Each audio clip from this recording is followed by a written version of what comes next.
Like this would be a major thing that is really going to, like, not to say he wouldn't win already, but it's going to be a major part of his campaign now. I think that he'll stand by it. So yeah, why don't we chat about what everyone was talking about this week? It was on the news. It was big, hyped up announcements, promises from the other guy. From the other guy? Other From guy who wants to get Poilievre? elected. Yep. Hmm. Pierre. Pierre. He's out there basically saying, hey guys, we're trying to create more housing. Justin's government hasn't created any more housing. And he goes on and on and on. But bottom line is what he wants to do is he wants to cut the federal portion of the HST, which is 8%, out of the cost of a new construction home under $1 million. So for an $800,000 home, it would be a $40,000 reduction, which is only 5%. Okay, so it's 5%, not 8%. 8% is provincial. So that means that the savings should be passed on to the buyers. Now, we had a guy on our show who talked about... Is that what that means? Is that what's going to happen? Because in my head, I'm sitting here going, the builders are going to raise the price. It's builders $40,000 savings on their taxes. But we did have a coalition of builders who said if they started to see changes through taxation on new homes, that every dollar it was decreased, they would reduce it by the same. I'm one of them. They keep their promise. You're one of them. You're part of one of them. I'm on. You're on the list. Thing. So Darryl, you should see what they produced. Actually, I know the Taxopoly game. Yeah, did you see that thing?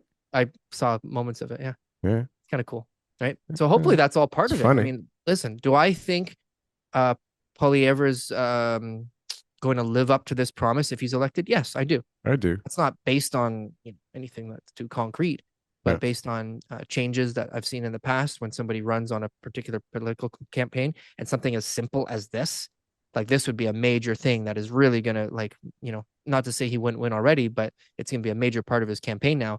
I think that he'll stand by it. And so if he's elected next year, then he'll be the one to ensure that this gets passed, and they'll figure out how to make the money afterwards. Like, come on, like figure out how to get the money back afterwards, get the housing done. Then let's see how many more property taxes you create. Let's see how much the economy development charges. I mean, look, now, can you imagine how much they're collecting right now? Nobody's doing anything, right? Zero.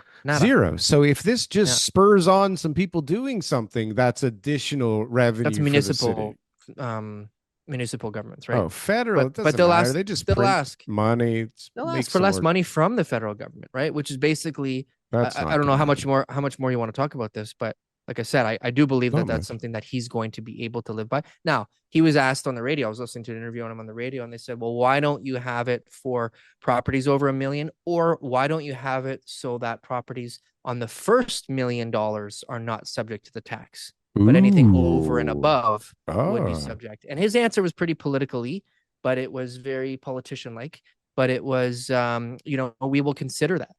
We will consider that. Well, it's actually not a bad idea. It doesn't change anything for him. Like, it's the same thing, isn't it? Yeah. Does it make a difference? One, because they were saying, well, Toronto and Vancouver would benefit from this. But condos, there's going to be a ton of condos under $1 million still that'll benefit from this.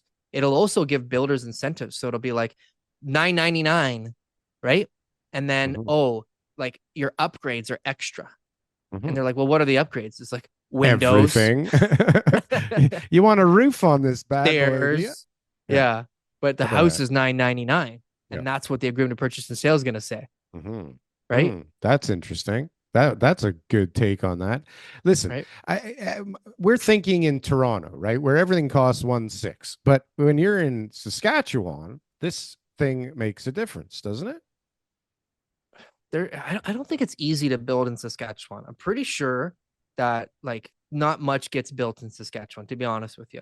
It's crazy how the prices aren't skyrocketing, knowing that, but no one's probably moving there, and that's part of the equation. But like, think about what's the cheapest. So what's the cheapest price per square foot somebody can build for right now? The most basic of houses. Yeah. I don't know. Maybe, well, 200? like a townhouse. Yeah. They're probably guys doing under $200 a foot for hard costs. Yeah. Okay. Under. So 2,000 square foot home is $400,000, Darryl. It's more than the average price in Saskatchewan. That's right. So they got to get the land for free. There Well, can't be any soft costs involved. but we're using you're using like a 2-story building and comparing it to an average that's probably all bungalows and little farmhouses and like wartime kind of stuff, right? Okay. All tiny little shit. Touche, my comrade. Right? Regardless, there's not a Do a lot of money to be 1,500 made. square foot house. You're There's not a still lot of money. fucking too high. This is the problem. Yeah. This is the thing we've talked about in the past is like sometimes even if you get the land for free and a bunch of incentives, it just doesn't make any sense because That's most of the sites in Toronto right now. well, yeah. Hey guys, thanks for watching our clips channel. Why don't you go and check out some more clips? We got lots of other good content somewhere over here. Don't forget to like, comment, and subscribe. Boom. That was good. That was good. I like that. That was good.